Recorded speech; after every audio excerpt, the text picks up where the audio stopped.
Va. Entonces, la poética es cuando hay una expresión artística y belleza de los sentimientos, ¿ok?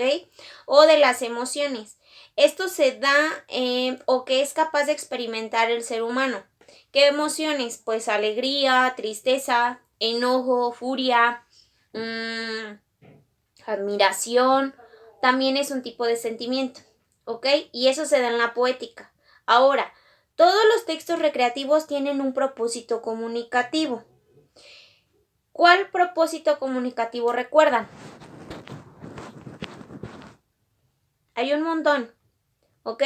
Por ejemplo, cuando realmente nos vamos a dirigir a algo, siempre debemos de tener un propósito para qué lo escribimos o para qué lo decimos. Por ejemplo, cuando estábamos viendo lo de los memorándum, todo se persigue en un fin, un propósito, ¿ok? Por ejemplo, cuando se escribe un recado, una solicitud, una carta formal o un resumen. Entonces, los propósitos son los siguientes: plasmar sentimientos, que haya una imaginación, ¿ok? Creando personajes, situaciones problemáticas. Es por eso que en muchos libros no se ponen dibujitos, porque en el texto no lo explica así tan bien que es comprensible o es entendible de poderlo imaginar. Narrar historias formadas en la imaginación. Hay un libro que se llama El puente hacia Terabitia. No sé si lo han visto, de hecho también hay una película. Y ese libro está así como bien volado, porque de los árboles crecen ogros. Está muy bueno. Entonces, es una parte de eso. Narra historias formadas en mi imaginación, pero que soy capaz de imaginarme creando los personajes. Pueden ser basadas en situaciones reales, ¿ok? Esto es generalmente para entretener a los lectores, para dar un consejo de una forma amena. Por ejemplo, el caso de las fábulas. ¿Sí saben lo que son fábulas?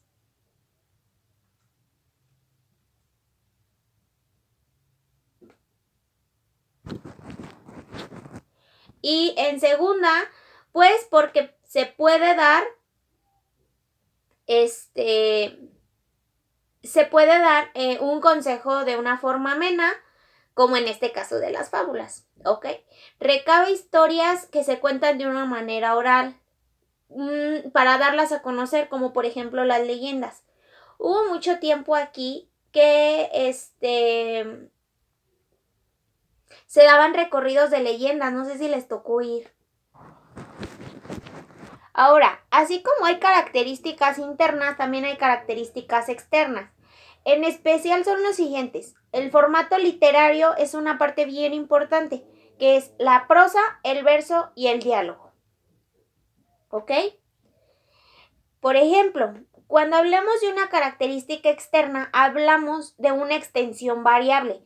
Es decir, puedo escribir desde un renglón hasta un libro de 1,000,000 de páginas. ¿Ok?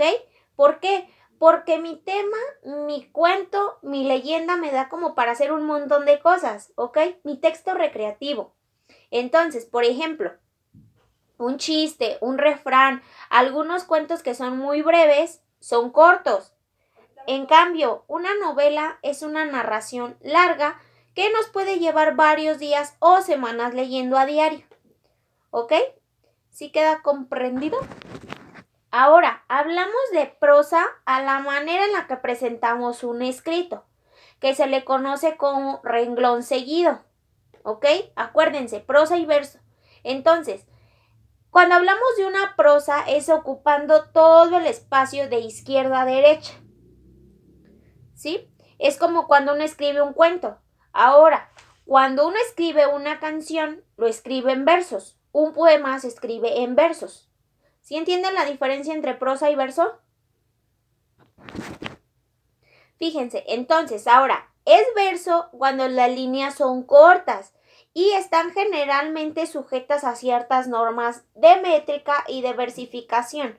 Entonces, también existe un verso libre, ¿ok? Está escrito por ahí en su página del libro, en un texto 1 antes de la página 120, no, 123. No, antes de la 122, perdón. ¿Ok? Entonces, hablamos de un diálogo cuando es una interlocución entre dos personajes, propia de ciertos textos que son elaborados para ser representados en el teatro. Se dan cuenta que esto es distinto a lo que estábamos hablando primero de las leyendas. Entonces, en este caso del diálogo no hay un narrador, sino que la historia se conoce exclusivamente por lo que se está hablando, ¿ok? Y por lo que hacen los que intervienen. Ahora, características internas del mismo texto recreativo. Está lo que es el género narrativo, el género poético y el género dramático. El género narrativo narra lo que significa prácticamente contar o platicar. Es aquel mediante el cual el enunciado relata una historia con acontecimientos interesantes. Generalmente es eso, ¿ok? La narración. Pues obviamente sabemos lo que es narración, ¿verdad? Contar, expresar, involucra al lector y hasta cierto punto despierta nuestro interés desde un inicio para seguirlo manteniendo, ¿ok? El género poético, chicos, es el arte de la expresión de la sensibilidad y belleza, que era lo que ya habíamos visto anteriormente. ¿Mediante qué? Mediante sus formas de representación, el hombre externa emociones, utilizando recursos muy variados. En este puede ser que en la pintura emplea líneas y colores, en la música sonidos y tiempos, en la escultura formas elaboradas. Sin embargo, chicos, la poesía es considerada la más completa de las expresiones artísticas. ¿Por qué? Porque se integra mucho lo que es lo auditivo, la imaginación, lo oral. Y hay ciertos puntos que realmente hacen que la poesía sea especial. Por ejemplo, es muy breve. La mayoría de las composiciones poéticas son muy cortas. Es muy subjetivo, expresa sentimientos personales. Entonces, esto hace que estos textos sean altamente subjetivos, lo cual significa que tanto para el autor como para la interpretación puede variar, ¿ok? Y tiene un uso connotativo del lenguaje, es decir, el uso de las palabras tiene un significado único y preciso, ¿ok? Último, chicos, género dramático. Ahora, la estructura está formada por un principio, que se le conoce como principio, introducción o el nudo. Generalmente está compuesto por esas tres partes, el género dramático. Está compuesto por diálogos, por acotaciones y por personajes. ¿Ok? Los personajes se clasifican por su trascendencia en la historia, como lo son protagonistas, antagonistas, secundarios e incidentales.